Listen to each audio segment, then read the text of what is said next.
The FBI has arrested hundreds of people in connection with the January 6th insurrection at the U.S. Capitol, and more could be on the way. The Justice Department says it is looking to charge at least 100 more suspects. This as the feds have released new video from the attack. CBS News senior investigative correspondent Catherine Herridge joins me now from Washington. Catherine, always a pleasure to have you on the show. So prosecutors have now charged more than 400 people in the attack on the Capitol.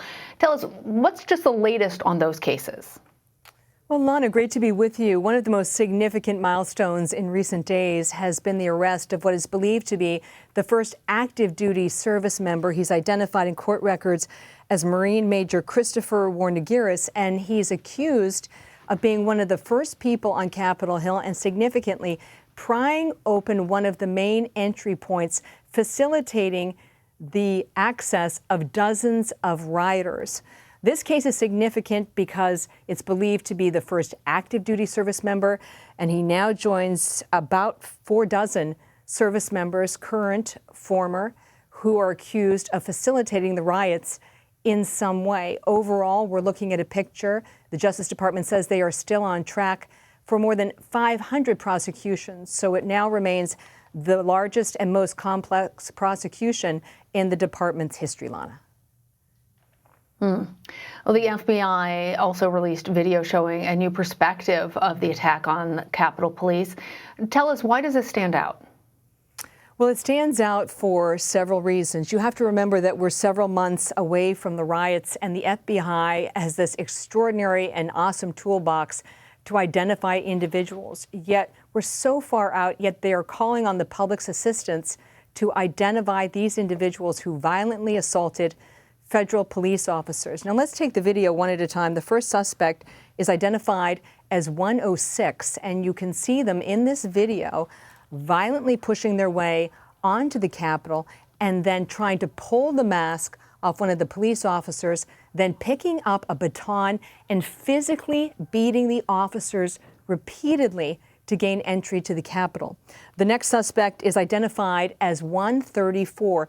Now just think back, remember we've seen a lot of video on the outside of the Capitol of individuals taking a crutch and beating police officers with the crutch. This is a new angle, and it shows an individual who clearly came premeditated with metal knuckles on their gloves, and they used that as a weapon to repeatedly beat on the officers. Just for some context for folks at home, we're looking at about 90 individuals so far who have been arrested and are facing charges for assaulting federal officers in the course of the riots on January 6th. But this new video shows that even after all this time, the FBI still needs the public's help. And it's also another window into how physical these beatings were on the day. Yeah, it's difficult to watch. Catherine, that sheriff that we saw there, that's the person that they are looking for. Do we know anything more about that suspect?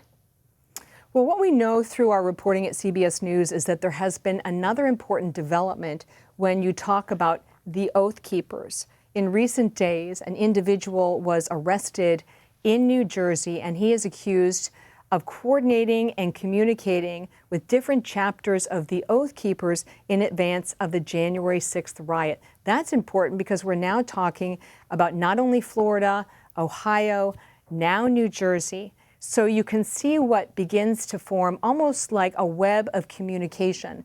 And that goes to the central question for prosecutors over whether there are several large conspiracies that led to January 6th. But in that particular case, they are not connecting this individual from New Jersey to the actual conspiracy to breach the Capitol. And you remember on the day, there was that, what they call the stacking video, sort of the military style movements, what they call small unit tactics going into the Capitol. He has not been connected to that group yet, but they seem to be paving the way and leaving that door open. You know, there's another thing that I don't want to forget about, because there were pipe bombs that were placed at the Republican and Democratic headquarters in D.C. Have police been able to identify anything more about who may have been responsible for that, or has this case actually gone cold? Well, based on my reporting here at CBS News and speaking to current and former law enforcement, all of the indicators are so far that they really lack very few actionable leads. I spoke with a former FBI explosives expert about 2 months ago, and he said the fact that they had released so much video in such a very public way was an indicator to him that it was verging on what he would call a cold case. You remember, this is the video just south of the Capitol prior to the planting of one of the devices on the evening of January 5th. What this investigator told me is that if they don't have a good handle on a suspect, usually within the first 24 to 48 hours, it can often take years to sometimes identify the suspect. And the reason all of this matters, Lana, is because it goes to the idea, were there a single group of conspiracies just to breach the Capitol on January 6th? Or was there another set of conspiracies designed to draw attention to the Capitol even the evening in advance? Mm-hmm. You know, with all of this, Catherine, I have to ask you about this bipartisan commission to investigate the insurrection, because it's really become a political fight. Correct. So help our viewers understand where this potential for a bipartisan commission actually stands and why we are seeing so many Republican lawmakers, particularly in the Senate, against it. Well, whatever happens with the commission, it's going to be different than the way it looks today because of negotiations we expect among members of the Senate if they are in fact going to throw their support behind this sort of 9/11 style commission. In this case, Lana, I think a lot of it comes down to the timeline. The best estimate is that a commission of this nature could take a year, and that bumps us right up against the midterm elections, and that opens the lens to the prospect of politicizing the investigation and also weaponizing the use of subpoenas. And I think it's important to note that there could be jeopardy for both parties here.